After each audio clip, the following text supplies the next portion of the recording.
dayê ez zûna emek tima serzaf, no aşm û dest wêç ma çinêt însaf. Reç biya tu nikota heton sêrsivay, sarê ma bidecên gon tu pêr decên dayê. Ma neşkên heq dibit, ma çinik xîlaf.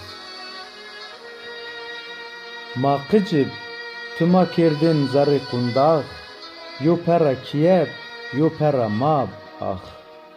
Tu niweşî xwe vîra kirdin dev tu têne mab, ma kotên bulkon tu ma adir ra pawitin, sêr sibay heton şon tu ma pawitin. Tu mayê kurdona tu neçarî diya, rey biya tu vêşon rey biya tu mihtac, weştê tu humayê ra him kênê û him lac, ma tir zaf şipaskên him kênê û him lac.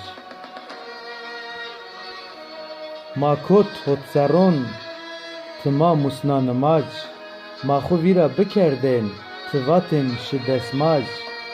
Dayê ez sêkir qeder ma kerd dûr, ma ga tu tim bidîn ewrîtiyo nûr. Tu ma pawitên sê may û sê pî, gijîk tiyo siya ma pêr kerd sipî. Derd û dêş tê mab kênê û lac tê, tu ma kerd gird ma êr herkes şîkê xwe.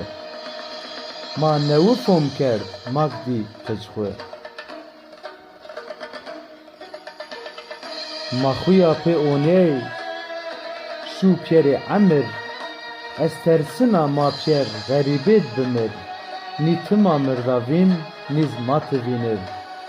Egyora ji vî wext Ezraîl bêr, heq û helalek şit xuyo sipî dayê.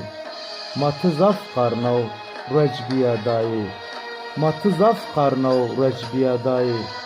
Heq û helalek dayê, heq û helalek dayê.